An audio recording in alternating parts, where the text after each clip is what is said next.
participant who also accepted to be here and join us today. So thank you so much for being there with us.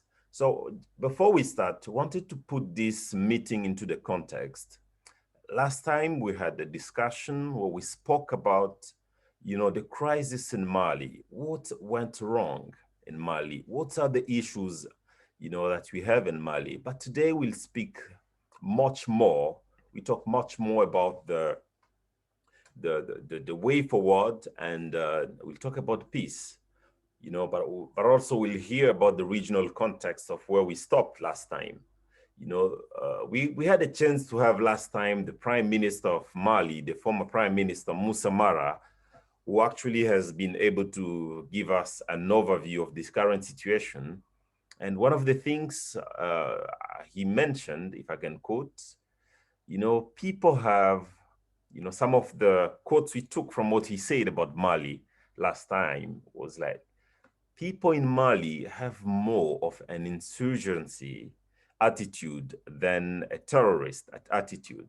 So he also emphasized the fact that the administration and the administrative apparatus in Mali has not been able to provide needed services like security, like education and jobs. He emphasized the role that corruption play, among the elites, but also the poor governance. One of the key things Moussa Mara mentioned last time as well was the fact that there is a need for change in governance, and the political system is led by old men, he mentioned. For the last 30 years, one or two parties have been in power. We had a chance as well to engage with Emmanuel Trunk from the Harvard Humanitarian Initiative, who actually engaged us in the security sector reform and the relationship with the military. Since we know recently Mali had 2 military coups, and he actually also emphasized on the role of different actors. The actors in the security sector that include the MINUSMA with 59 foreign countries that are involved, and 20 of them from Europe, more than 120 armed groups. We have autonomous and local defense. We have other multiple forces like the G5 Sahel, the European Union training mission. We have a US basis in Mali, the Russia military cooperation, and the China, which is also exporting weapons. But also to that, he added as well the presence of different, secret service and intelligence. So we had our very own Ute Collier, who is here today with us as well, who is a former head of UN OCHA in Mali, who emphasized as well in the humanitarian crisis that Mali has been facing. Over 1.3 million people in need of support, in food security and nutrition. But also she emphasized on the fact that access to water and land have been one of the key drivers of the conflict between communities in Mali, and of course emphasizing in the role this has really played in the conflict in Mali and the current humanitarian crisis. So from there, we were actually stopped when we were about to hear Paul Melly, and today we'll be actually, I think, taking over from there, where we'll have our very own Dr. David, lead the conversation.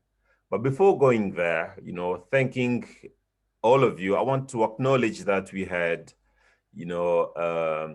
Moussa Mara, the former Prime Minister. We had Ousmane Sy and Aminata Dramane Traoré, both from Mali, who were supposed to be with us, but for some other priorities at the last minute, they couldn't join, and we really acknowledge that. We thank really the participant as well for being here. Your presence today means a lot to us. It means also your strong commitment to peace, not only in Mali, not only in the Sahel region, but in Africa and in the world. So your presence means a lot to us. But also, it's a strong message to hackers, because I have to mention that they can't do anything to stop us. Yes, they can succeed to stop a meeting, They can spoil a conversation, but they will never spoil the commitment of men and women, peacemakers, who are able to open conversation, to bring about peace in their region and in the world. You know, so with that, I want really to acknowledge and thank the International Alumni Center, the JEFCAS, the Posh Alumni Network. You know, I want to thank as well the entire team of GLAC Africa that has been very supportive, and the GLAC support team that are here as well, and all the teams that have really come together to support you know, this initiative today. I'll be chairing this activity today with one of the best person to speak about actually issues in Africa, Dr. David Harris, who is the director of the John Eleonora Ferguson Center for African Studies. And he needs no introduction since he also led the session last time. And with that, I want to welcome Dr. David Harris for, you know, the first kickoff of this session. You're welcome, David. Many, many thanks, Fabrice. So yes, I would like to, well, I think we can almost, as Fabrice says, almost seamlessly move from the last session into this one. We have here, let's just move straight into this, I think. So Paul Melly then is going to talk to us a little about the regionalization of this conflict. Paul is a journalist and Chatham House Associate Fellow with a focus on Africa. Oh, let me just say as well, just before we let Paul go, this session, the first part of this session, which I will chair, will be Paul, and then we have two more speakers, which I'll introduce as we go along. And after each of their sessions, which are going to be 8 to 10 minutes long, I will be reading out one of the questions that you can put to the speakers, just the one question, I think, at this stage. And then once we finish that, that will be the end of the first section. And as Fabrice said, we'll be moving on to a second section, which Fabrice will chair himself, which is the way forward. So without further ado then, let me hand over to Paul, and the floor is yours, Paul. Thank you very much, David. And thank you also, Fabrice, for the warm welcome to today's session. And as David just mentioned, what I'm going to be doing is providing a bit of the wider context here, because we need to remember that Mali forms part of the Sahel region and part of the West African region. And it's an understanding, I think, of the dynamics of the challenges that face the Sahel in particular that are really can help us to understand to some extent the problems that Mali in particular is facing today. So we'll just open with a very basic piece of geographical reality. The Sahel is the region which, as you may know, forms the southern fringe of the Sahara deserts. So to the north is the pure desert. To the south is a zone where gradually you're blending into savanna and eventually down towards the West African coast to very fertile or wet tropical landscape. But the Sahel, which is a very broad, it isn't a narrow strip, this is a very broad band of land, but it has certain climatic and geographical factors that pose particular challenges. So the first and most important thing to bear in mind is that the climate cycle in the Sahel is one that in itself creates vulnerability. Roughly, you have 9 months of very dry weather where it doesn't rain at all. And then the rainy season is concentrated into a very intense period between late June and early September for just 3 months or so. Slightly more when you get towards the south of the region, less in the north where you're fringing the desert. And what this means is that communities in the Sahel and society is still overwhelmingly rural, not totally rural, but still the large majority of people are living in the countryside, in villages, and or as pastoralist communities, they depend on that very brief season of the year when the rains fall and the grazing is renewed, the vegetation is renewed, the underground water resources and the rivers and the ponds are renewed, and when it's possible to plant the main food crops. And so this has always created vulnerability. But on top of this, drought is something that is routine. You can almost expect that in any part of the Sahel, probably every 2 or 3 years, these main rains will fail almost totally. And when that happens, except for those communities that happen to be very close to by the floodplain of a river, or with access to some form of irrigation or reserve water, conditions get very difficult. Most farming communities where people are living off rain-fed crops, in some years, it won't be possible to grow anything at all. I can remember visiting southern Mauritania in early 2018, and the 2017 rains had failed completely. And the only people who'd been able to grow crops were people in the lowest part of the village. This was the Gokul River Valley, right next to the floodplain of the river, who could irrigate. But all of the villagers whose land was slightly higher up, just a few hundred meters away, they had no crops at all, nothing. So you've got this inbuilt geographical vulnerability.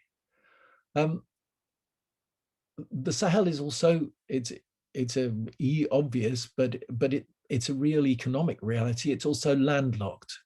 And that means that economic development is much harder. If someone's going to build a factory, engage in a major economic activity in West Africa, if it's not resource-based, obviously mining or something like that is tied to a particular site. But if it's not resource-based, if they're going to build a factory, for example, it's usually much more economic to put it in coastal West Africa. So it's very difficult for Sahelian economies to diversify, to develop new and alternative forms of livelihood. And there are high transport costs for all economic activity. So again, that tends to deter investors.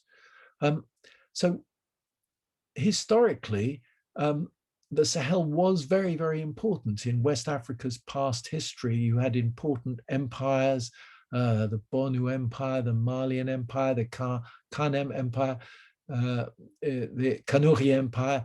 You know, these in past history, the Ghana Empire, a lot of these were Sahel-based. But in modern times, the Sahel has found itself really even in the colonial era, and certainly since the decades since independence in 1960, it's tended to be among the poorest areas in West Africa. And that's not to say there's been no development progress, but on the whole, it's among the poorest. Fabrice, could you put up the first slide, please? And we can just see from this first slide that the levels of per capita income, Burkina Faso there, I won't go through all the numbers, we don't really have time, but you can look at the numbers. Burkina Faso, for example, average per capita, GDP per capita in 2019, less than $800. Côte d'Ivoire, the country neighboring it to the south, nearly 2,300. Mali, less than $900, compared with Nigeria at, again, more than 2,200. Or even Senegal, which has a Sahelian climate, but is on the West African coast and has a strong sort of service and urban hub in Dakar. Even Senegal, with limited natural resources, but a more favorable geographical position, almost $1,500. So a lot more than Mali. And conditions in Niger and in Chad, as you can see, even poorer. So in this context, it's particularly difficult. What that means is that although there's been development progress over recent years, over recent decades, and we shouldn't understate it. For example, primary school completion rate in Mali is now calculated at around 50%, fractionally more for boys than girls, but girls still 47%. You know, that's a big improvement on where things were a few decades ago. In Mali, almost 30% of children complete the lower level of secondary school. So there has been really significant development progress. And the countries of the Sahel have developed certain tools for development, particularly in terms of rural development and food security. We'll just touch on at the end. So it isn't, although these are among the poorest countries in the world, it isn't right to see this as a zone of completely economically disarmed and helpless societies, totally dependent on foreign aid. One of the strongest features of the Sahel tends to be the social resilience of Sahelian rural communities, their capacity to somehow survive in this very challenging climatic context. But they have still huge challenges to cope with. And in recent decades, not only are those long-term factors there, but now they are particularly exposed to climate change and its potential impact because of their position just at the fringe of the Sahara. So temperatures are rising, there's a higher risk of desertification. They also have particularly high rates of population growth. So Niger, for example, has probably the highest rate of annual population growth in the world at 3.9% a year in population. The population of the country is 25 million and it's going up by 1 million people a year. Mali is slightly less, but still 3%. Now, what in this very fragile geographical context and climatic context, that means that resources of water, of usable grazing and farmland, and vegetation, again, to support for firewood, but also to support animal grazing, are under huge and growing pressure. And it's into this already fragile context that the increased violence and insecurity of the last decade has come. So we have a very fragile but just about viable development model that was achieving slowly, but significant noticeable development progress. But now it's under this extra hugely destabilizing pressure from violence, either from jihadist groups or other forms of insecurity, criminal groups, tensions between communities. A host of factors play into the roots of violence. And we can illustrate the impact that can have if you look at the example of Burkina Faso, which has quite a long history of well-organized, strategic rural development, grassroots development, community networks. But in 2018, the number of people that UNHCR, the UN Refugee Agency, judged to be of concern was 72,000 in Burkina Faso. By the end of last year, that number had risen to more than 1 million. More than 1,000 schools have closed. And of course, when schools are closed, children are pushed out of school. That also means for older children, their chances of their economic opportunities, their chances of alternative livelihoods are reduced. And one of the other factors is that in this vulnerable climate cycle, once populations are forced to move, and the number of displaced people in Burkina Faso, I think, soared to close to 1 million people by the end of 2020. If people are not in their villages during the key planting system, they don't have a main food crop. That forces them to become much more dependent on humanitarian aid. And although the aid may keep them alive, obviously they're not in their own lands. They're displaced from their agricultural and grazing rights, which are already under strain because there's competition from between pastoralists, that's livestock herders, and farmers, often for access to usable land. There are already pressures and tensions around all of that. And then if populations are displaced from their normal areas of residence, then they're in an even more fragile position, of course. Now, what has the international, if we look at the international response and the regional response, probably the area in which the region has been most effective is in tackling food security.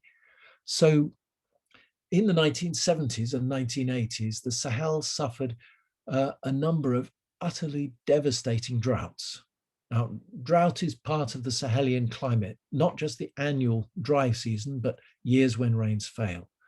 But there were a whole series of years when this happened, and this provoked the countries of the region to set up a system to try and monitor the risks beforehand.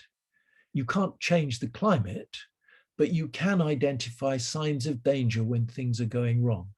So over the decades since that time, under the organization of a regional body called CILSS, which includes basically the Sahelian governments, 13 countries right across the region, people collect data at community level. This is fed through to central government, and it allows the coordination of not just aid, but building up food stocks, cereal banks, all sorts of rural development measures, and mobilizing international assistance if needed. And there's a very close relationship with the donor community. Paul, I'm going to have to ask you to come to a conclusion. I'm just arriving at the conclusion in a moment. So if we look at the other dimension of the regional and international response, one side is security. We have the Sahelian armies, which have tried to better coordinate their efforts through what's called the G5 Joint Force, which basically allows them to do more cross-border operations against armed groups. Then we have the MINUSMA peacekeeping operation in Mali. And of course, we have the international forces engaged in the campaign against the threat of either jihadist terrorism or other armed groups, and in which France, of course, with the Barkhane force, is playing a central role. And perhaps we can return to this in a sort of later session as we look forward. But just over the last few weeks, and with the details finally confirmed on the 9th of July, the French President Emmanuel Macron set out the plans for how that will be reconfigured with a sort of a smaller number of troops, but a tighter focus. But the big question then, and this is where if we can just glance at those the last two map slides, perhaps we can leave the French military one until later. But what you will see, Fabrice, if you could pop the maps up, is how the two maps show us that the first map is the picture in March and April of this year. And the darker the color, the more serious the situation. And this is food security, people in humanitarian crisis need, from the West African Food Security Network, SILS. And the second map shows how the situation develops as we move on, because the rains have started, but there aren't any crops yet. The rains falling in June, but there won't be a harvest until September, October, November. So already the crisis is at its most intense, as you can see in the second map, and particularly in the central patch of orange. That is in fact northern Mali, northeastern Mali. It's particularly intense there with a patch of red, and the total numbers of people. And here, David, I'll just conclude with these figures. Across the whole of the Sahel, 19 million people are projected to be in a situation of either crisis, emergency, or outright famine by August, so in the coming several weeks. The largest number are in Nigeria because of the Boko Haram crisis. That's more than 9 million. But there are 1.16 million in Niger, 2 million in Burkina, and almost 900,000 in Mali. And the assessment of the Food Security Network is that the biggest cause of the crisis isn't, in fact, this year. The weather's been okay, or rather the weather in 2020 was okay. It did rain, the harvests are all right. The biggest cause is insecurity, and therefore the displacement of populations and the disruption of normal life. Thank you.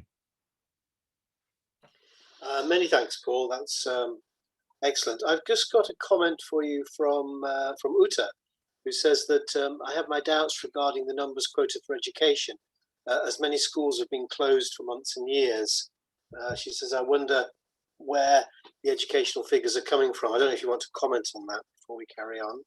Yes, I would agree. I think that one has to raise doubts about the resilience of those figures. The source is the World Bank.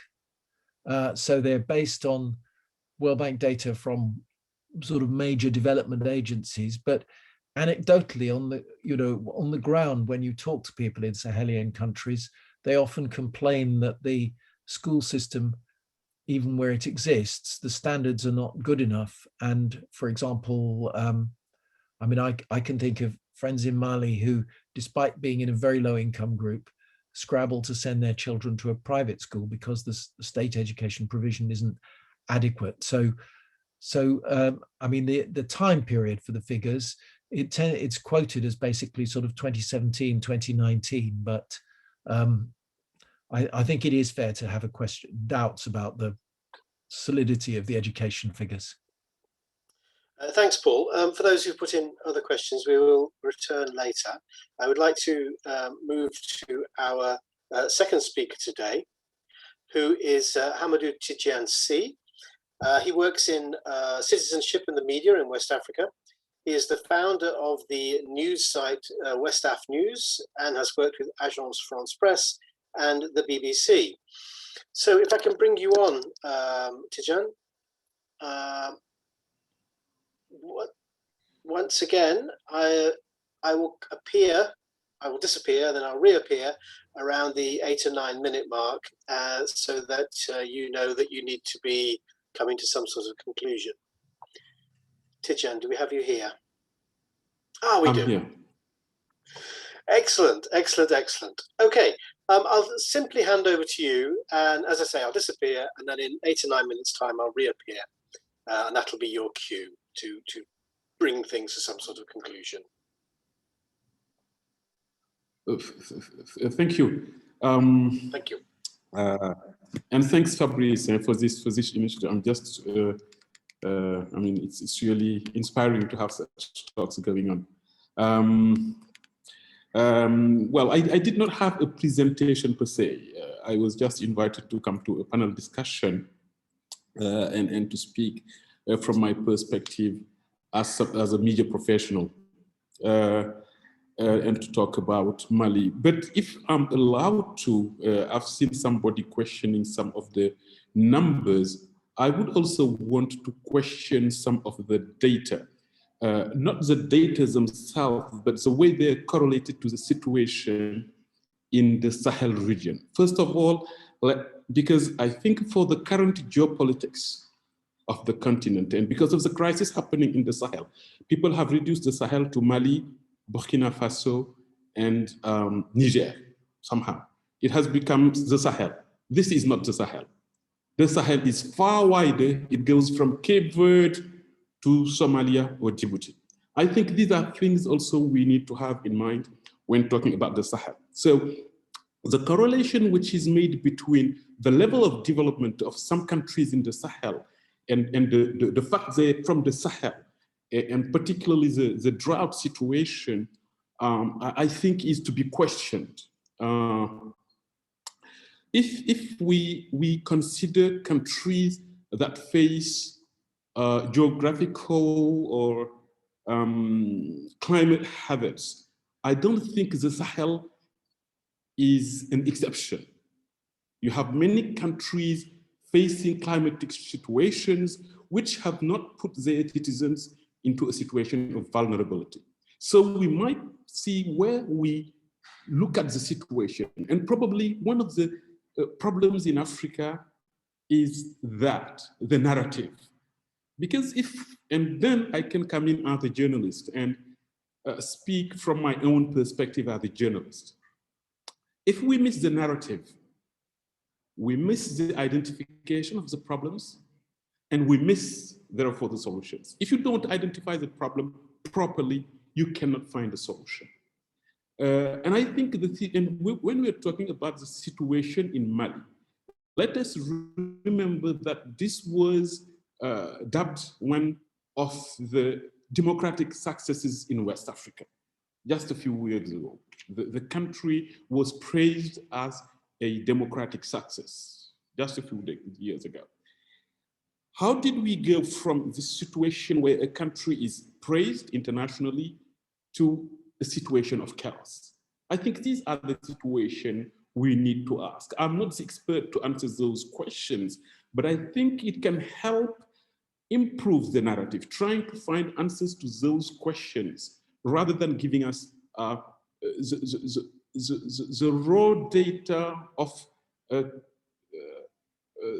vulnerability of the Sahelian region or the Sahelian people. I think that's something very important for us to bear in mind if we want to rethink Africa as Fabrice is inviting us to do. The second point I wanted to make when talking about the situation in Mali is, where do we put the citizens?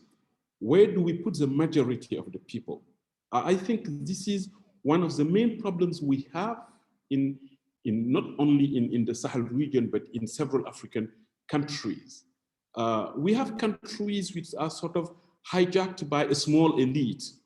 It's a pity I was not here. I just heard somebody mentioning that Moussa Mara was here, he, a former prime minister. I think we had our countries which are sort of hijacked by a small elite that are not really working for development.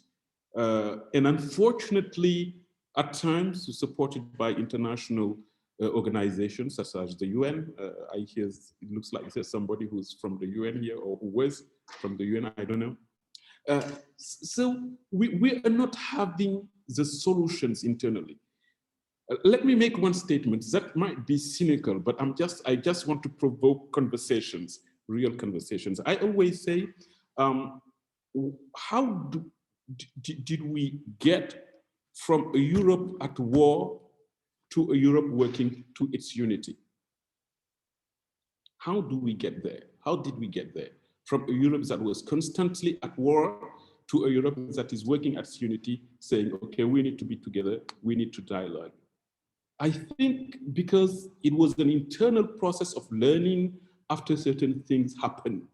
The history, the rethinking of Europe, because rethinking is the coin word here for Fabrice, the rethinking of Europe was made based on their realities, on their history. Here, I think the rethinking of Africa, the thinking of solutions are not made based on the history or the realities of the countries. And I think Mali is not an exception.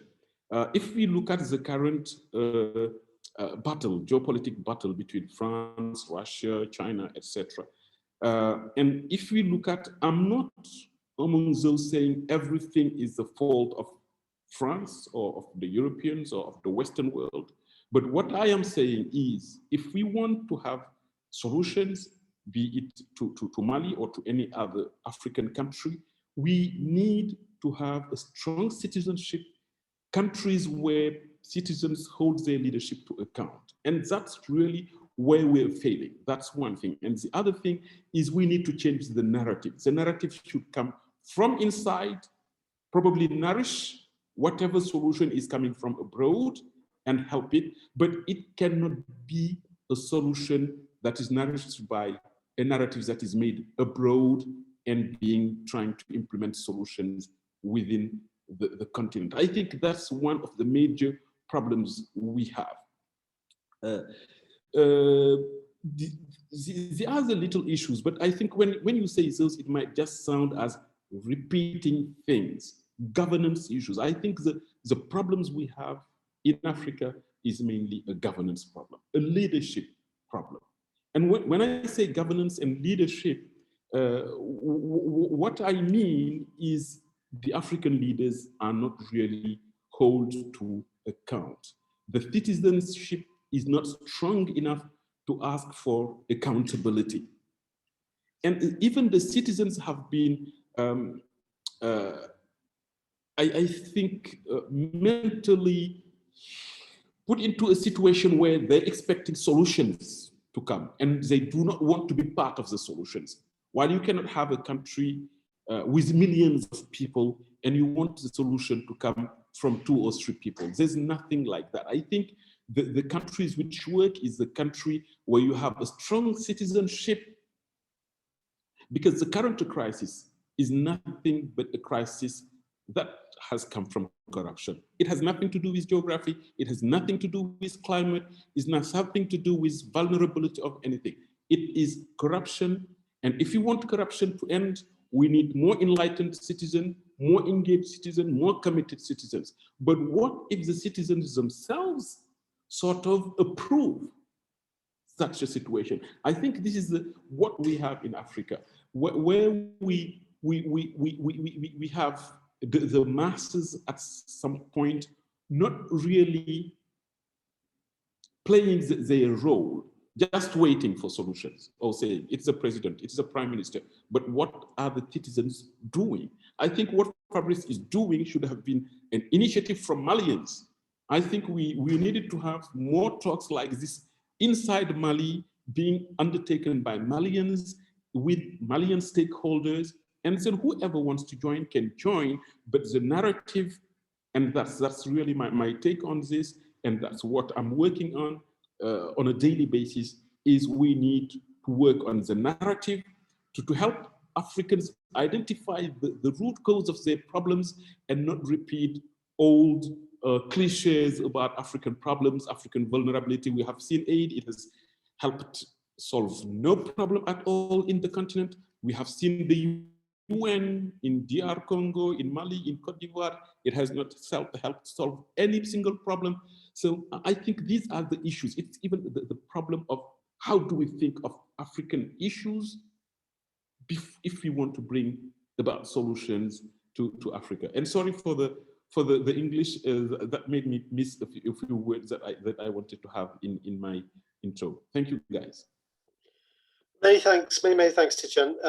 That was loud and clear. That was very clear indeed. Okay, we have time for a quick question.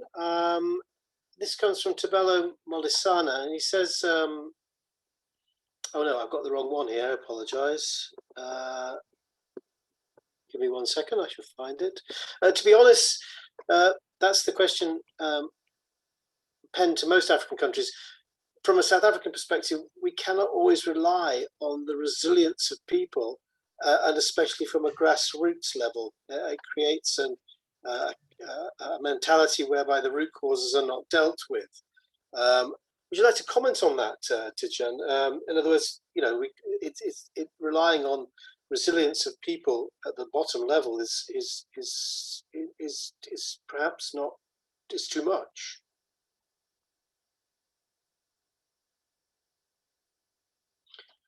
You're muted. Maybe can you please repeat it for me? Yes, sure. So to be honest, from a South African perspective, we cannot always rely on the resilience of people, and especially from a grassroots level. It creates a mentality whereby the root causes are not dealt with. So in other words, there's perhaps too much emphasis on things being dealt with at a grassroots level. Well, it has to be part of the situation, because I always say, if you have corruption somewhere, it means citizens are accepting corruption. That's one example. If you have citizens who adhere to the corrupt politics based on corruption. I think it means somehow they have to accept their responsibility. If you have citizens that accept to be ruled by corrupt leaders, I think there's part of their responsibility. Of course, it is more complex. You cannot say that alone can help, but that needs to be identified as also part of the problem. If the citizens themselves do not want to say, we need to change the system, we need to change something, I think the countries,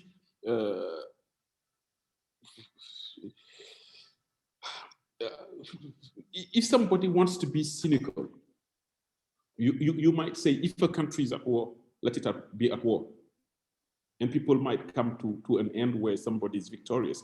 What changed the world after the Second World War?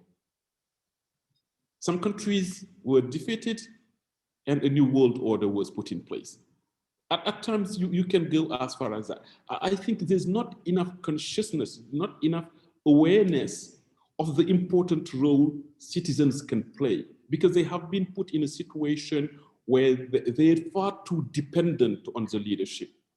Instead of trying to solve my problems, I want to have a friend who is a minister to solve my problems. This morning, I was touring some health centers for to get vaccinated against COVID. One of my colleagues was saying, "Oh, I'm going to this center because I have been referred to someone to help me get vaccinated, because we were facing a situation of shortage of vaccine." So that same citizen put in a place of a leader, you think would try and rule in a transparent and a decent manner? I think these are the questions. I'm not saying the citizens have all the power. Leadership is part of it, but you need to link leadership to citizenship. I don't know if it answers the question or not, but that's my take on that. Thank you. Okay, many thanks, Tidjane. I would actually like to, I think Fabrice would like me as well, to move on to the second section of the of our session, which is to do with the way forward. So I think we're in a good place. We are 50 minutes in. This will give you, Fabrice, plenty of time to explore that with the panel. And also we seem to have lost one of our speakers. So Owen Green, I don't think is here, unless Owen wants to correct me on that. I didn't see him. So I think I should then hand over to you, Fabrice. Yeah, thank you. Thank you very much, David, and thank you for handling and leading this conversation. Great ideas from you, Tidjane, from Paul Mele. And before I go there, I'm aware that we had missed actually Owen Green here, but I want to use this opportunity, first of all, I'll bring in Ute and ask her whether she sees, for example, any potential way forward into this. But after Ute, I'll also ask you, the participants, what are the ways forward? We've been able to speak about the issues. We heard about what are the problems that we're facing. And it's really a puzzle, you know, but there are so many questions. Who has the possibility to take action? Shall we remain silent? What can we do today? What can we do now? So before I bring in Ute, I would love to ask you to, to just fill this very short Menti that will allow us to, you know, to get, you know, a sense of the ideas that you have. So the Menti has been shared in your chart. If you can see it.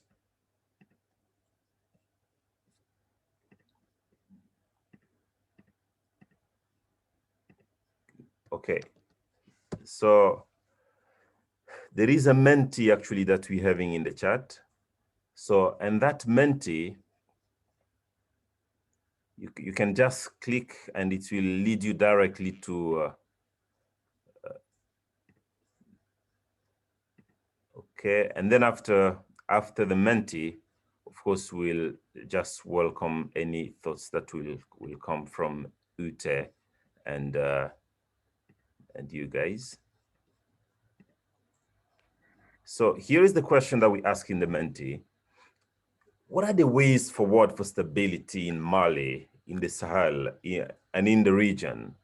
While you guys are completing this Menti, I want to welcome Ute. You know, what are the proposals? What are the ways forward? Can we still hope for peace in the region? Well, thanks for this opportunity, Fabrice. And thanks to Tidiane for having brought up the issue of the narrative. I had posted a question just now because this is one of the things that we really have to be much stronger on. How can we influence the narrative that has been created by the international community and also by a number of media outlets that always end up in the similar responses to problems that they have identified? I do think this is extremely important because we are faced with a type, I would say even an ideology, that you have to react to issues that are, around the topic of insecurity, always with military might. We have, as you have seen before, 5 different international military deployments here, more or less active in different fields, not always with the same mandate and with differing levels of coordination, I would say. But you have also understood that despite these deployments, we have had a significant increase in insecurity. So the result of these military deployments is negative rather than positive. Obviously, the people who have made those decisions don't want to hear that this has been, if you like, a failure, as is documented in a number of researches. I do think that there are already a number of reports that are out concerning the identification of the multitude of problems that we are facing. I do think that we have one problem alone in this country. And because of this, the situation is more complex. We have, for instance, seen the report that came out from the first Conference of Understanding in 2017, and a second one that was nearly a copy-paste report, I would call it, in 2020 of a similar get-together. However, the proposals and recommendations that were brought together by this Conference of National Understanding have never really been acknowledged and put into some type of actionable results. Wonderful. Find solutions to their problems, we should listen a little bit more of what exists already through these different conferences that were taking place, through also the negotiations for peace and reconciliation that took place in Algiers and Ouagadougou a long time ago, and where we have made very little progress, if any.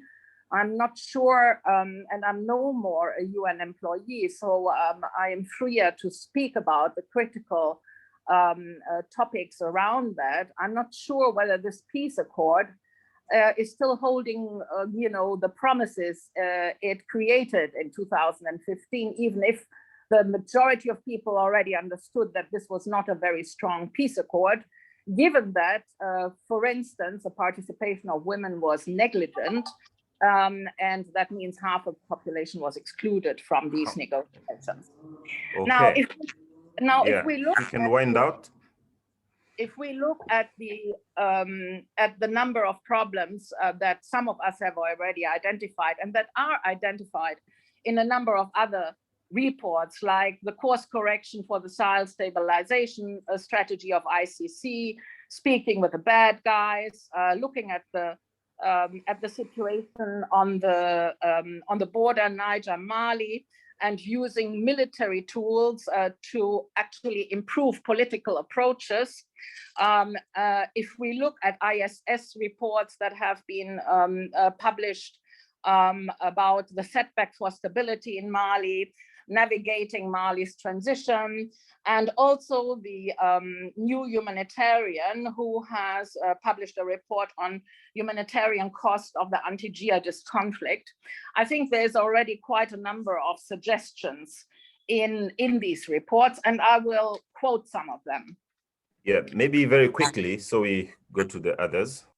Yes, I think if you talk about climate change, it's a consequence of other people's behavior, and a number of people have already identified that this is not something specific to this region. So I think, influence has to be brought to bear on those countries and those areas that are actually the culprits of creating climate change, more than Malians, who have a very, very low impact on climate change, as far as I can see.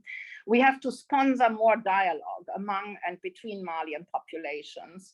We should mandate, civilian leaders, traditional leaders, and also religious leaders to do everything to not only strengthen early warning, because we are not only in a static situation. The situation changes, and we have conflicts arising in the center of the country, in the north of the country, in the east, nearly on a weekly basis.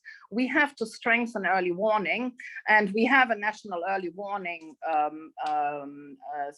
organization that has been set up in 2017, but only met for the first time in 2019.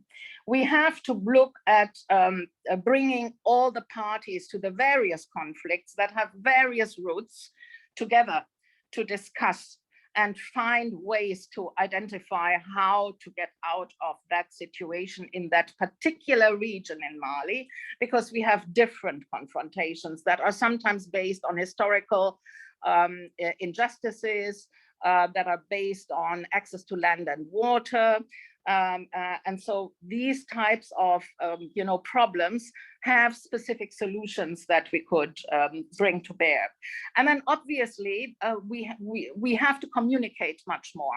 And if I say we, I mean the people that are engaged in finding alternative solutions, but also to bear pressure on the international community to actually come closer together, because as long as they are divided, they cannot bear pressure on the government or on any kind of authority, be it the ECOWAS, be it the African Union, be it others, to actually act together. And the more divided the approach is, the more complicated it becomes. So if you say I have to be very short, I will stop here. Yeah. Thank you so much, Ute. And I want to bring in our audience that has been very, very patient so far. And I know you've been contributing through the Menti. Some of the points you mentioned is job creation as a solution, creating job at the grassroots, c10by3.org and other models. You've been mentioning as well, less foreign intervention, focus on local initiatives. The change of narrative, the government must be the forefront of addressing the insecurity issues. There is strengthen UN co-founding, change in the narrative again, empowerment of women and girls. That's a very important question. And I want to ask for women who are present here, there is this question we had in designing this format, is that most of the women, most of the people who have been involved in the process so far have been men, in Mali, be it in the governance, we saw the coup as well, what's happened. We know there are some Malians, women who are doing great, really job in there. But the question was, can women do better? So I think we'll hear from any of you on here. So many other ideas. Thank you for mentioning that. Civic education, focus on state sovereignty, multi-stakeholders, engaging much more actors. And okay, these are so many aspects that you mentioned, and thank you. You can keep populating that. But I see Tobelo Molisana who wanted to come in. Tobelo, do you want to come in quickly on, and you can take less than a minute so that we give Girl for Tech. And after, I'll take another one. Should be, okay, go on, Tobelo, if you're with us. Thank you so much for the floor. It's Tobelo. So I just wanted to comment on what you said about girls and women in the area and empowerment. I think a huge part of the issue is that once we're all climbing this ladder towards, I don't know if it's the top of our careers, but some level of achievement, we need to have women that are also for women. Sometimes it's not just good enough to just have a woman there in place if she's going to cut off the bottom of the ladder once she's reached to the level that she deems personally successful for herself. And also, I think that sometimes the solutions found for empowering girls and women don't always work in all of the circumstances that we think. Sometimes there's a very Eurocentric approach to empowering girls and women, and oftentimes I don't really see like more anthropological approaches to the social and economic solutions for girls and women. So I think it's also sometimes just very like, it depends on the region, it depends on the girls in the region, and the solutions found must also keep them safe and make sure that they're not shunned by their communities by this new form of empowerment that may assist them economically, but socially they are also not able to accept it. Yeah, thank you. Okay, you're welcome. Quickly, I saw somebody I invited. Girls for Tech and Technology. And then I know Owen has been trying to join. Somebody's asking for translation, please. Yeah. I think some German Koulibaly. Yeah, so the translation, it has an issue. I think now it's back. Ah. La traduction est reprise. Draman, we have a translation if you choose French, and I think it is back already. No. It's not yet there. It's not okay. Is it okay? Hello? Yes, c'est pas traduit, hein? La traduction n'est pas OK. Hein? OK. No, not yet, Fabrice. Not Fabrice. Yes. Fabrice, can you hear me? Yeah, I can hear you. Fabrice, can you hear me? Yes, Arsène, I can hear you.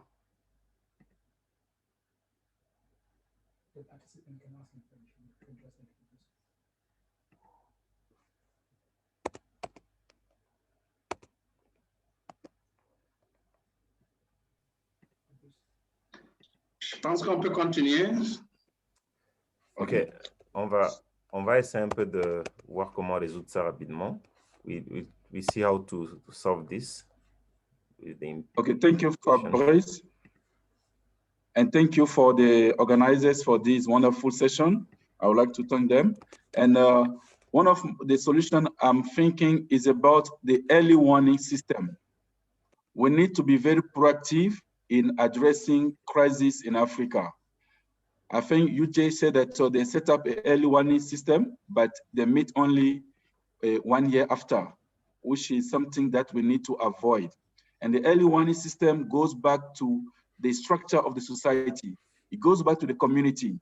It's all the components of society that must be involved in the early warning system, as well as the neighboring countries and all partners for development and peace need to act promptly whenever there is a crisis. If not, the crisis evolve and become like a situation in Mali, where now it become a pitfall where it's difficult to handle. So bring back the early warning system, and a rapid response is needed to address crises in Africa. Thank you. You're welcome. Thank you so much, Camille. And I know you're working as well in girls empowerment, and it's really a challenge that is really brought to the girls you're working with, actually. And thank you, Tebelo, who came into that. And then translation is back. And I wanted to check, first of all, whether Owen Green is with us at this moment. So I don't see him. but we still welcome some few contribution. We heard about the issues, we heard about, you know, the challenges, but what can we do now? Are there some potential solutions, you know? And now I'm going to welcome Nicoline, but I know we are also here with Martin Kobler. Welcome, Martin. And of course, Tidiane, if there is any ideas, Paul and you, we've been talking about the issues. We spoke about the solution, but what can we do? So Nicoline, up to you. Thank you, Fabrice. Thank you for the organizers for this very timely conversation. I think it's not only for Mali, but it is for most African countries. And I'm coming in from Cameroon. We all know what has been happening in Cameroon since 2014, the Boko Haram insurgency, and 2016 with the Anglophone crisis. Just to say that the issues are the same. And the question, can women do better? Somebody said earlier that women can do better, just like men, if the right women are put at the right place. It is just about, if it is just about filling spaces, we should rest assured that it will be the same situation. And talking about early warning signs, I think it all depends, as the previous speaker just said, it all depends on the political will. Because if I take the case of Cameroon, a small crisis, a legitimate and a genuine peaceful protest was conducted by civilians. And what they got from government was the brutality and the violence of the security and defense forces that are supposed to protect us. And government went ahead and said, when teachers and lawyers who started this crisis will be hungry to come back to the courtrooms and the classes. Unfortunately, for 5 years and counting, they are hungry, but we prefer to dive to the last standing person and going back to classes and courtrooms are the conditions that we have been subjected to. So I think the political will here is paramount. Thank you. Thank you so much, Nicole. Political will. Which country are you from again? And Cameroon. I'm from Cameroon. You're from Cameroon. Thank you. So there is a question that has been asked to Tidiane. Tidiane, do you want to come in? And then after... Yes, I think it's a question from Tech for Girls. Sorry, I don't know who's here. Somebody is registered at Tech for Girls. Yeah, the question is, what would be the role of the media and other civil society actors? I think for the media, one of the things we need to understand is the media in Mali is very weak. We have a flourishing media, but unfortunately very dependent on political parties. So the divides you have within the political landscape is the divide you may have within the media. And one of the things, I think the media, because it is weak, it has been weakened, is not really playing its role as media. So the media needs to be strengthened, and the journalists themselves need to probably understand what the role of the media is in the society in general. The public service that is expected from the media, standing for the public interest, I don't think we see it a lot. Mostly the media are following politicians or they're following the UN, but there's no that role of critical thinking. I think if the media was bold enough to put the right questions to the right actors, because it is really what is expected from the media. The issue of the narrative I was talking about, if the media was conscious enough of that issue, probably the media could have helped. So be it the media, be it as a civil society actors, I think we in Africa in general, it's not only in Mali, we need to question ourselves. Are we playing our role? Are we doing what society is expecting from us? Most of the time, it's where we really have issues. So probably the rethinking we are invited to will be also rethinking of the media. You would need to redefine the role of the media in Mali so that what is expected from them is really what they're delivering. Civil society actors, I'm not very much knowledgeable about what they are doing on the ground, But definitely, I think on the Menti, I was saying, you cannot have a solution if you don't have all the stakeholders involved. But in our countries, once again, the problem is it's hijacked. Even the civil society is a bit partisan. And these are issues. You cannot have a partisan civil society and you want it to make progress or to make decisions in the public interest. Wow, that's very, very rich, Tidiane, and thank you so much for, addressing that question. So there's one question as well here that has been asked by Sarah Hamel, and which is much more on the global institutions, and it has been addressed to Ute, and I know also Paul Melly can come in, which is much more about the idea of the international community intervention, the United Nations, and these global institutions that comes in. After the critique that we heard, is it fair to say that they have been unable to mobilize the necessary local political will to take action back actually in their country? But before actually any comment on that question, Kinge, do you want to ask something very quickly? So, Kinge, you are muted, and please help us make it very short, since...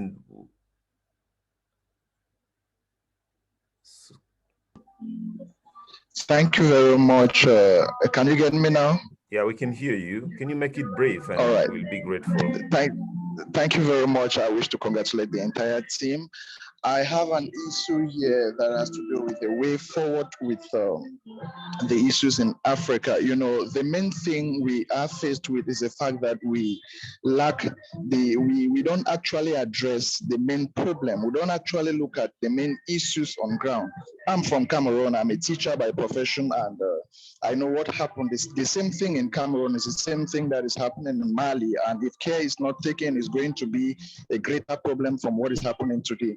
And the thing I wish to say here is that it isn't who is where, but who does what. The right persons should be put in the right places to address the real issues. Let the persons, the local people of those communities, be given the opportunity to address those issues, those questions themselves, because they know what is happening on ground. Sometimes we just give figures from a comfortable angle, and those figures sometimes tend to overshadow everything. For example, in Cameroon here, figures about how schools are operating are being gotten or taken from Buea, which is the capital of the Southwest region, for example, neglecting the entire region. And if me who is on ground, for example, I have traveled to all the suburb areas and I know what is going on. Schools operate only in Buea, for example, but we give a general say that everything is moving on well, which is not the case. So I'll urge those on ground who are in the interior and those who are to do findings to actually go to the real areas or to the places where these crises are happening. And it is from there that the people on ground themselves will give the real view about what is going on. That is where we can actually address or solve such issues, my own point of view. And the women too can play a greater role in solving issues in their areas. Thank you very much. Thank you so much, Kinge. We're really getting overwhelmed with very nice comment, and so I can't read everything, but I hear Fatima Bintasal is with us. Fatima, you wanna come in very quickly and open your mic? Just introduce yourself and where you're from. I'm Fatima Sal.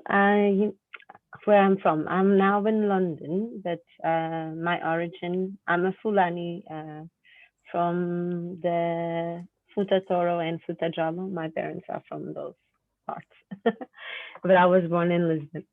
I just have a question about, I don't know if someone spoke already, probably about the recent event, tragic event that happened to the new head of state in Mali. So I just wanted to hear your opinion, because what we receive in London is a Western opinion of what's happening in Mali, and I'm not quite sure of where the Malian people stand regarding that issue. And also if someone spoke already about decentralization of powers, and if there was already a comparison between the system of Ethiopia and the system that could be adopted by Mali, if there was anyone that compared the both systems, just to know, and then I can speak again if it's possible.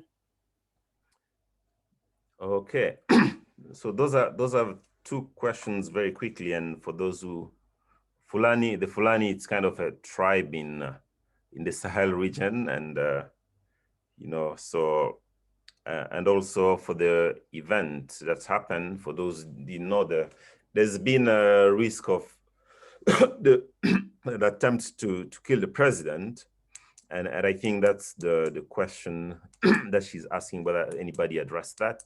So basically today we've been focusing on understanding really the issues from different perspectives, looking at the civil society, looking at you know, the role of media, understanding the dynamic in the region, you know, but we did not focus specifically on some cases that have been isolated. So you'll be, you know, welcome to come into.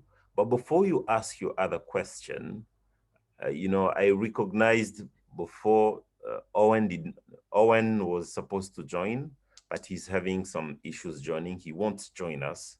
So I wanted to invite, you know, Paul or Tidiane or Ute, if they have anything to place into there, including the aspect I mentioned before on the failure of the international organization to address the issue. And then I'll come back to you, Fatim and Julia. If you like, Fabrice, I can say, I think a few points about the international institutions. I think we should be very wary of conspiracy theories, and I think it's unwise to sort of try to categorize the UN, for example, as captured by, quotes, Western interests, any more than it would be sensible to say that it's, you know, it would be a simple characterization to say it's always blocked because Russia and China don't agree with the West. I think we need to, especially when it comes to the situation in the Sahel and West Africa, we need to recognize that there is genuinely a really serious concern motivated by concern about the stability and the humanitarian pressures in the region. It doesn't mean that the judgments that are made and the policies that are decided are always effective, but I think we shouldn't imagine that there's some sort of plot going on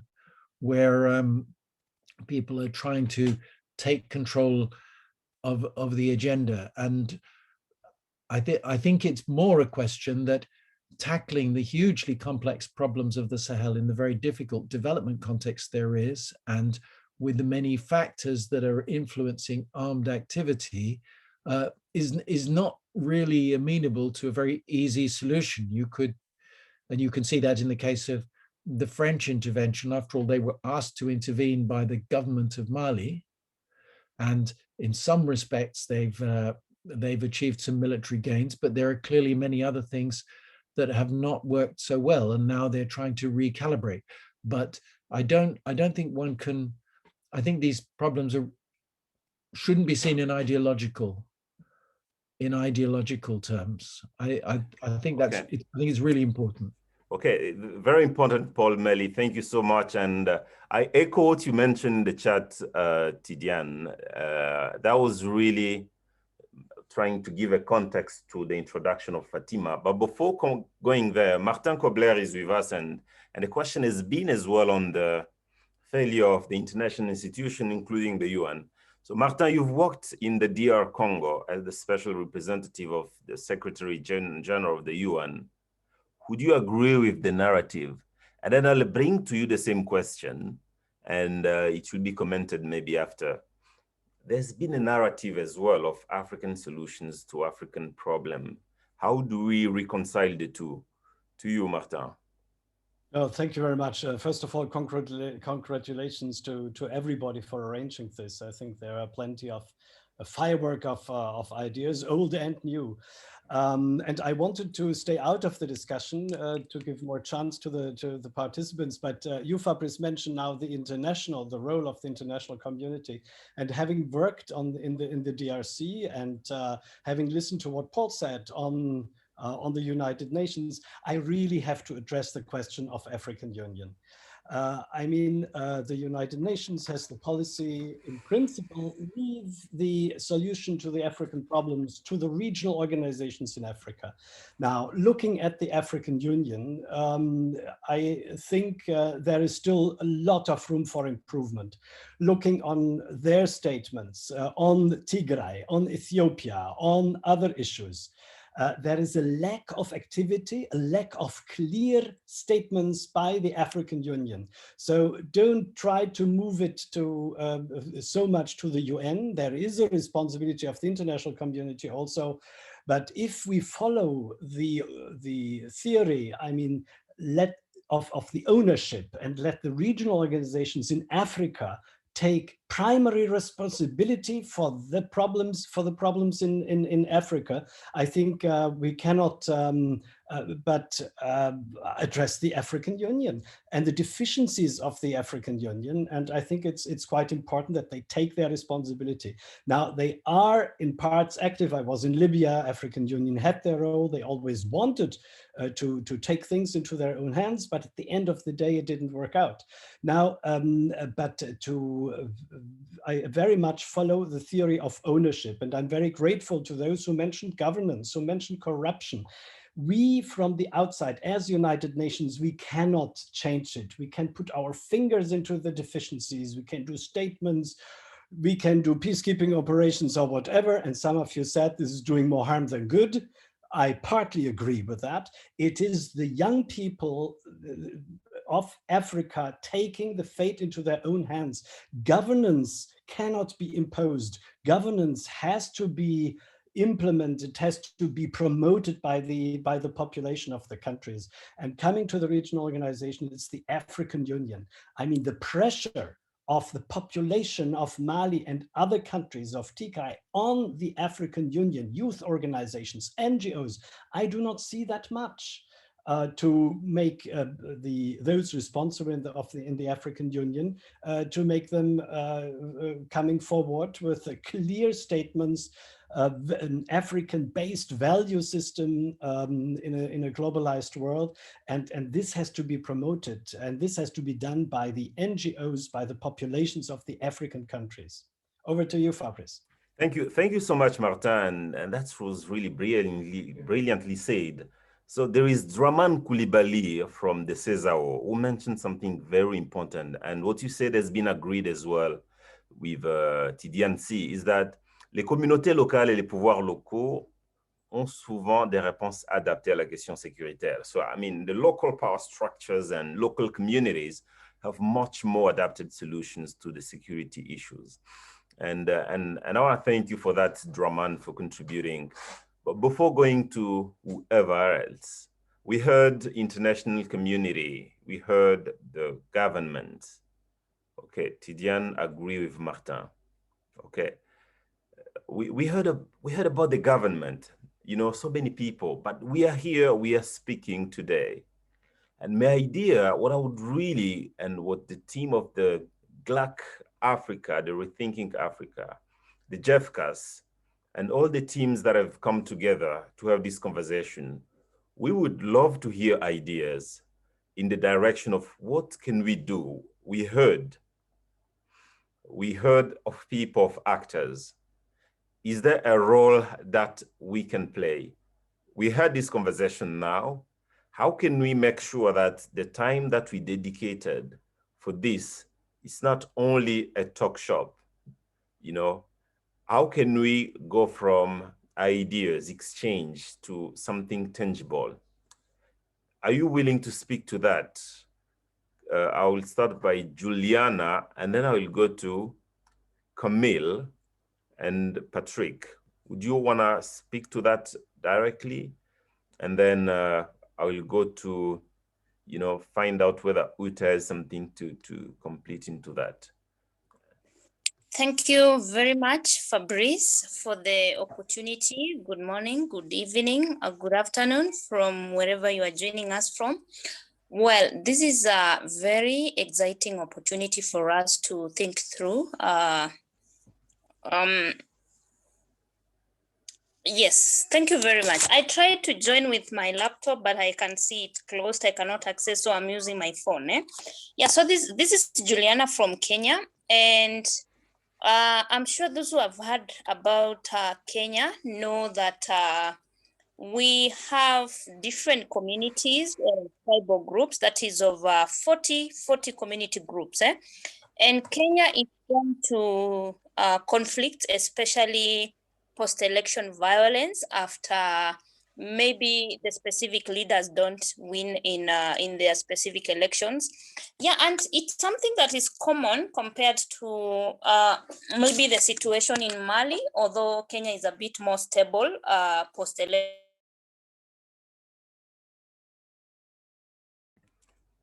Sorry for that. Like I said, I'm using my phone. I tried with my laptop and it did not work. I understand it's because of the security issues that we have. Okay, please go ahead. Yeah. So yeah, what I would say is that in Kenya, I work with a civil society organization in Kenya, and I feel there are 3 levels of addressing conflict in our countries. And the first level is using the local communities to address these underlying issues in our countries, because the main cause of this conflict is resources. Yeah, the poor are trying to get what they don't have. The leaders are trying to have more than what they need to have instead of sharing this with the local people. And then now there's the role of the civil society, the role of the local people, and the role of the government in trying to balance this force of nature. So as a civil society organization, the starting point is having a conversation with the local communities and having a conversation with the government to try to balance this issue of conflict and issues of peace in our country. So in most cases, the young people are mostly used as the gears of conflict. So what we try to engage them in is let them now be the leading force in maintaining peace in our country. And the word in most cases is you do not allow to be used by political elites or the political expenses at the expense of your development at the local areas, because peace has never brought any development in our areas. It has always brought loss, people dying, lack of resources. So once they understand that the conflicts are not doing any good to them, then they'll start to rethink and question whether they are doing the right thing in their localities. About the political class or about the leaders in our countries, what are they doing to make sure that the local people have these resources that countries have without causing any discrimination, without amassing wealth? You wind up quickly because we have a lot. Yeah, so basically the civil society has a big role to engage the government to ensure that resources are devolved to the local regions, and the community also has a big role not to be used by the leaders. Yeah, so thank you very much. Thank you, Juliana. Thank you, Juliana. Thank you so much. So not sure that we'll give a floor to anybody else, but because you've been there before, I'll ask you, Camille, Fatima, and Patrick, to make it very short so that we can, be respectful of the time of everyone. So Camille, up to you. So what can we do now? We heard of all of this, but what can we do? We are 54 in this call, and I believe we came from at least 30 different nationalities. My pledge is to ask each of one of us to petition our MPs back home, to ask them what are they doing as far as the situation in Mali is concerned, and to petition also our government and the companies in our countries, the forces in our countries who are intervening in Mali based on the information that we got from this conference, so that we can ask them what is their role, what are they doing to transform Mali, so that the penny from the citizen of our countries be used meaningfully for peace and not for war. Thank you. Wonderful. Patrick, up to you. Thank you very much. I am so happy and I appreciate this time. Thank you for the organization. I will be a bit quick. I come from Congo. I am a medical doctor, PhD student. Now I'm in Germany. But I would like to shortly to talk about the role also of the international organization. Since 20 years, we have the UN, which is like MONUSCO, and there is many names they change. Since 20 years, they are in Congo. But we can still wait something more from this organization. And this is, I think, the problem. The problem which I can mention is the population. When I was young, I was the boss of the students. And we, for example, sometimes we could address the issues. We can do some demonstration. And we were waiting for the support of some international organization. Why? Because as someone here mentioned, that the government, the leadership, they want to keep the power. They don't care about how is the country leading. For them, they use all the way to keep the power. And then, so the population now tried to either do with demonstration, expressing the issue, but at the end, the population is in one corner, and in another corner, there is government plus UN. And this is sometimes a problem. Now you can check in many countries in Africa, even to demonstrate, even to express, to talk about the issues becomes a bit difficult because at the end, the population is by itself. So what can we do? I think for me, okay, very quickly, I could say quickly is to continue to express the issues, to talk about the right problem. And also, there is so many conspiracy theory, and there is so many conflict, which with the story, our past could be also resolved. But also to change the leadership in Africa, and the UN can play. Thank you very much, Patrick. That's very brilliant. You elaborated well into that. What can we do? We've been talking about these issues. I love how concrete you've been coming in, and I'm happy you are also part of the GLAC Africa, Global Leadership Academy Africa, which is co-hosting this, and welcome again. So Fatima Bintasal, you from the region. Is there anything? Is there anything we can do, or do we need to keep hope alive, or everything is down? I think there's a lot of issues, but I'm very positive about almost everything in my life. So I'm very positive about Mali as well. I just want to leave something practical, because I think it's a conversation that I do not hear often because there's a lot of prejudice against it. But coming from having my background and knowing what I know from Muslim majority countries, that for a long time they were not meant to be. We were meant to be in a process of assimilation that never happened and it will not happen. So I think from now, that's where we have to move forward from that and accept that these countries are Muslim. And I tend to see that most of the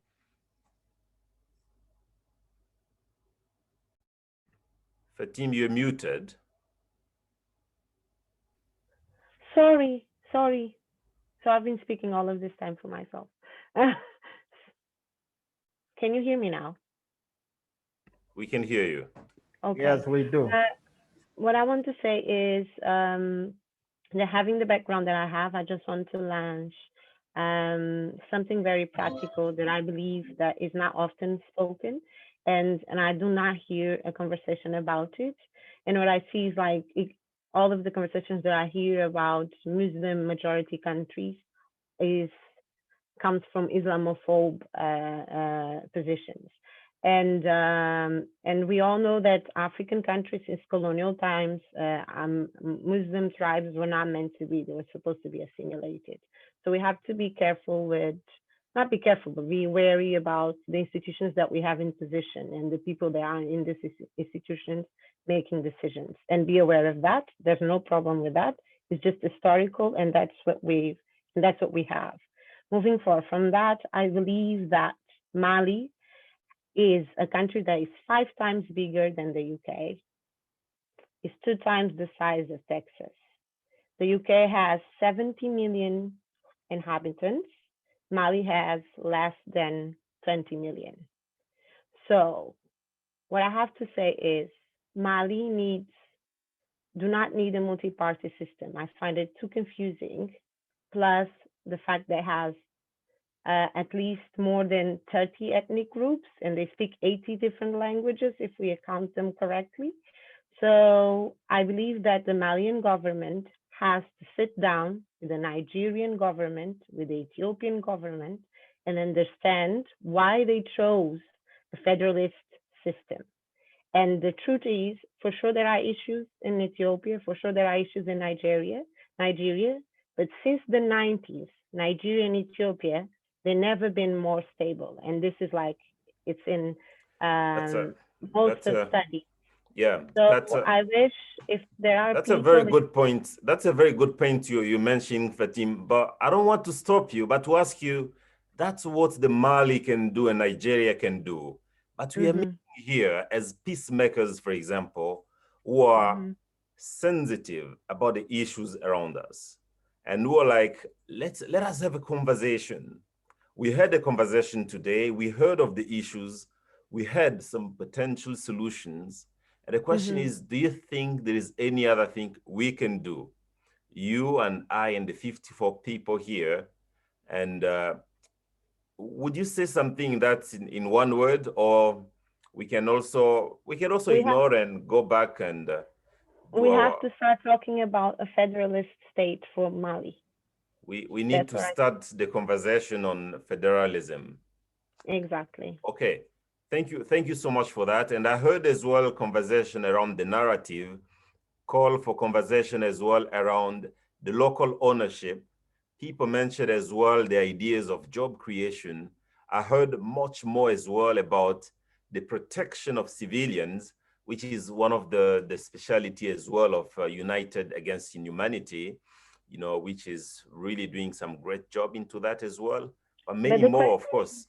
The protection from civilians from who? From themselves? That's a colonial statement. That's a colonial statement. It is. They don't need protection. They are the people from Mali. They need to be left in peace and start conversations among themselves. And that's what we do not see in Mali. We see third parties establishing the conversations and not the Malian, that we don't even know who the Malian are or were, because they were never a united country. Okay, that's we have to start thinking about if the Malian were ever a group within a country. That's a very, very controversial point. They don't need protection, not to be protected against themselves. I'll ask Ute to comment about that because she really worked in Mali. But before her, we had Regina, and then after Regina, it will be the end of the participant, and we'll ask the panelists to conclude. Regina, do you want to make it very, very quickly? Patrick. Yes. Frederick. Yes. Thank you very much. Yes, go on, Regina. Yeah, as to what we can do, I think the first thing is to accept every subject on the dialogue table. There should be no taboo when it comes to resolving conflict. And we should get the people from the grassroots on the ground.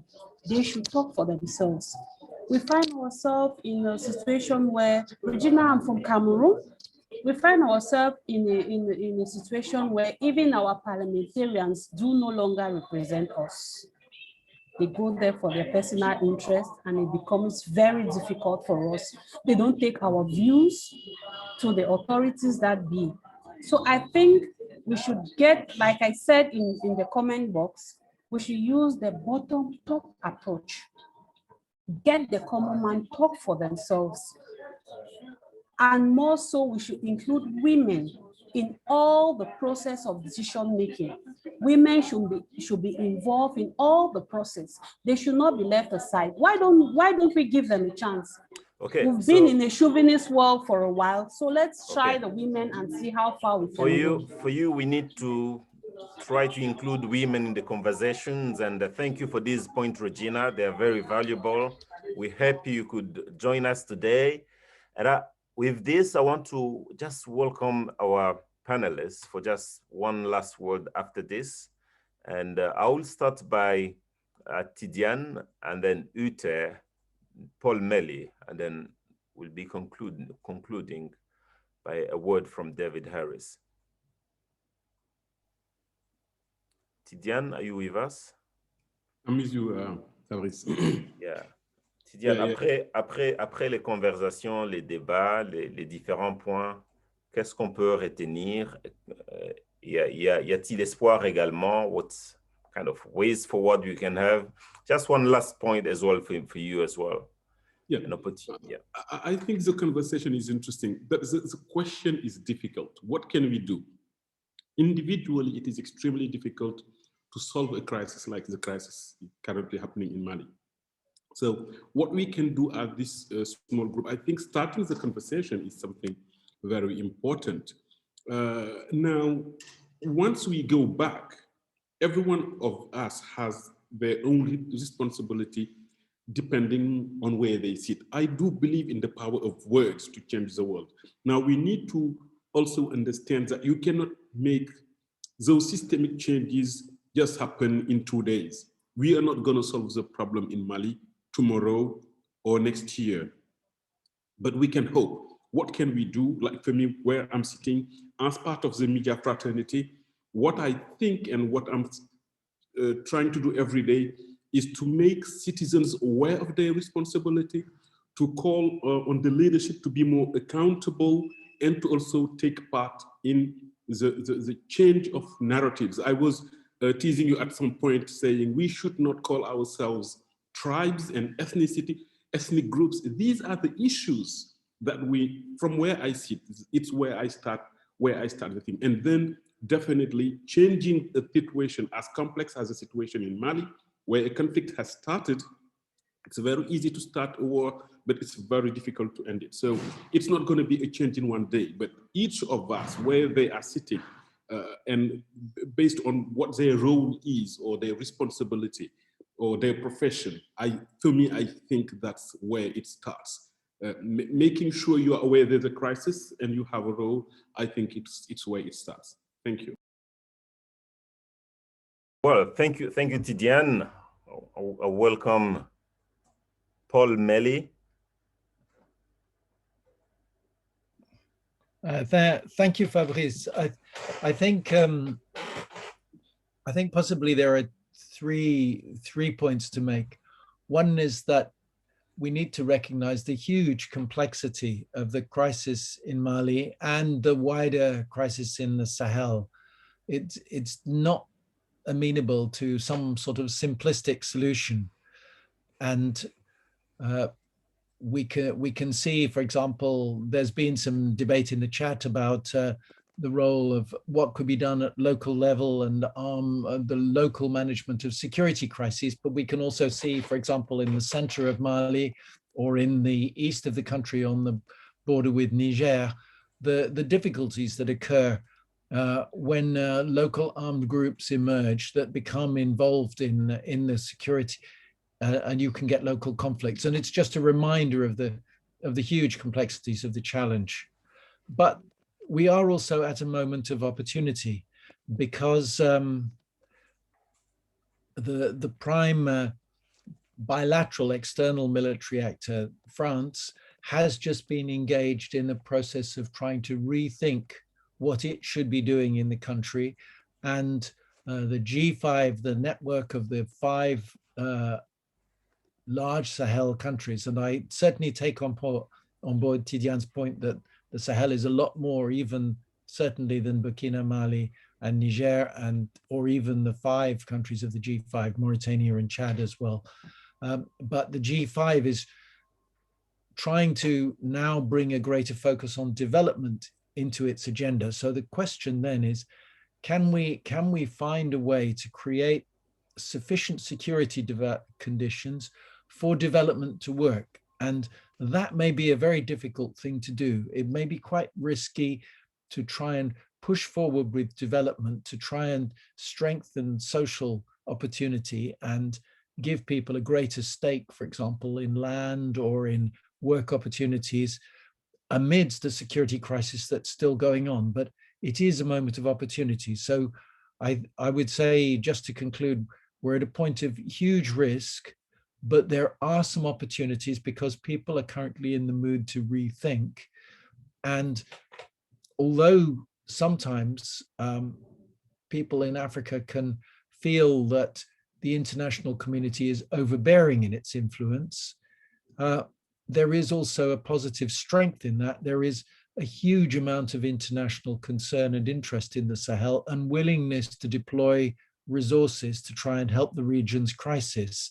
And in ECOWAS and in the G5, they may have flaws, you can criticize what they do, but the region does actually have a culture of collaborative management of crises. You look at the Mali political crisis, and all of the countries of the region have tried to cooperate in trying to help Mali nudge the country back onto a path to constitutional rule.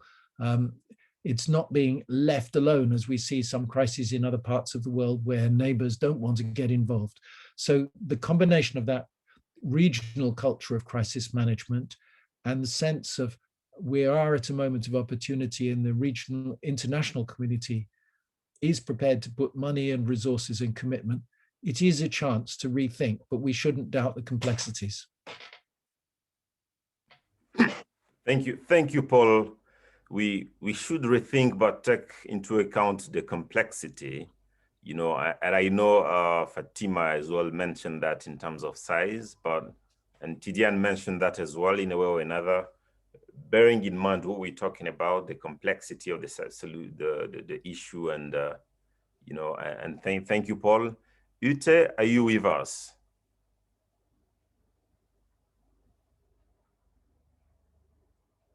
Yes, I am. Thank you very much, and thank you for the opportunity to comment.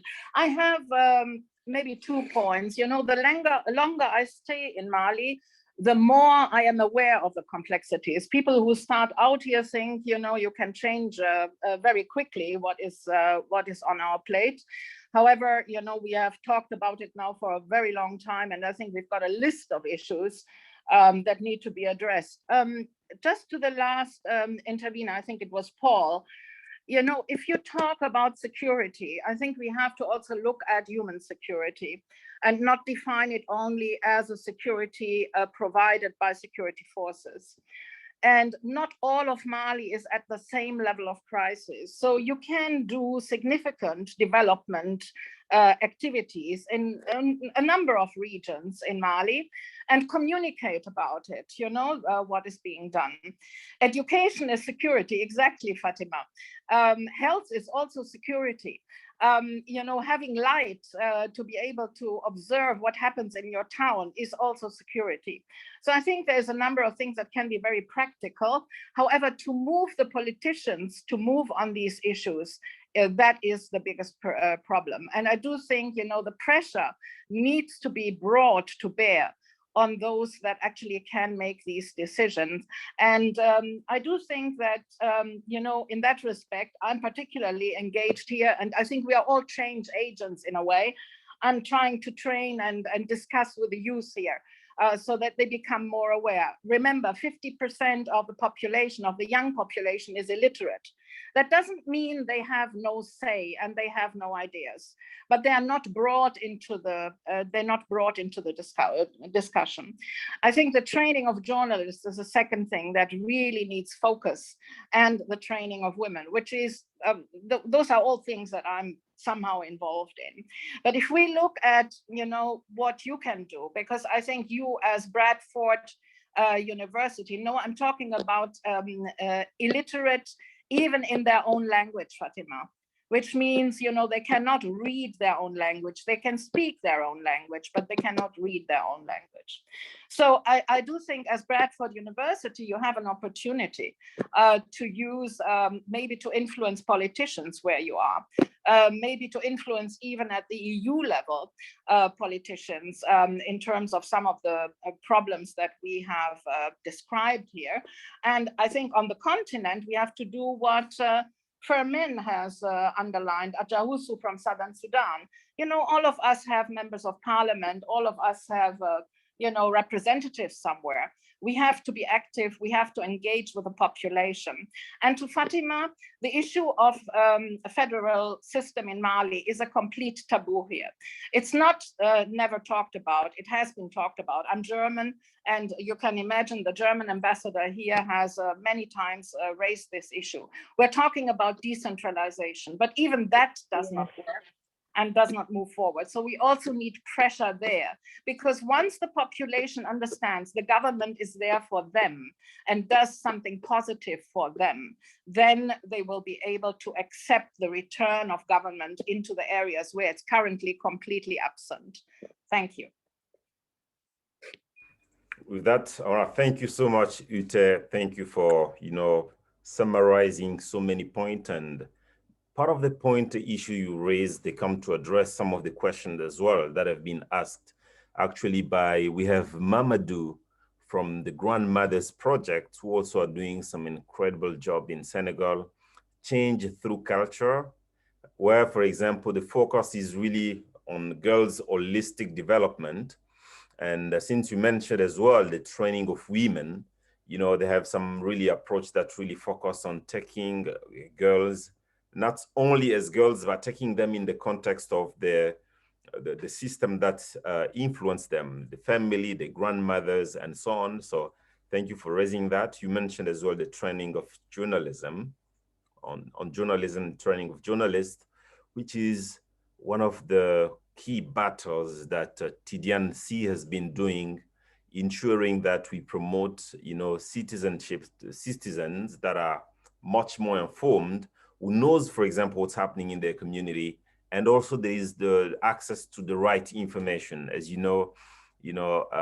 fake on, false information or narrative can really undermine any effort of peace building or bringing about peace in the community.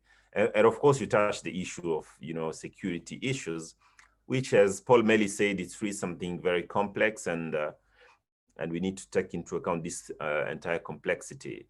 So with this, actually, we've really come to an end, such a great conversation, and we're very grateful for having you actually giving us all of this time. This is very precious. Big thanks to the panelists, those for last time and today. Thank you, Ute, for coming again. Thank you, Paul Melly, as well. And we really appreciate Tidiane for accepting the invitation as well. We know you've been also busy, but you've chosen to be here and enlighten us with your ideas. And and I want to also acknowledge some of the people who also wanted to be here and contribute. Thank you, Martin Kobler. Thank as well Boubacar Terra as well, who is in Mali with the CAF doing great work. Thank you. And I want to thank the entire team of the Rethinking Africa here, which has really done an incredible job to have this happen. And the Rethinking Africa, which is really this kind of movement that's come from the Global Leadership Academy, GLAC Africa. And we have a couple of GLAC Africa members who are here. And in GLAC Africa, that I'm happy to serve as ambassador. We committed to really build, to bring about change with, leaders from Africa and around the world, and create space where we can hold conversation. Not only conversation, but from conversation going into action, like Camille Fermin has been mentioning. Any peace building activity or any peaceful resolution of conflict starts by a conversation, by a dialogue. And we are aware it's really not easy, but at least we can have a first step. And these ideas really made us much more richer today. And we can agree to disagree. And that's what we love about such space. We are not here to come up with a common ground, but to understand the different perspective and to understand the complexity. And we're really grateful for that.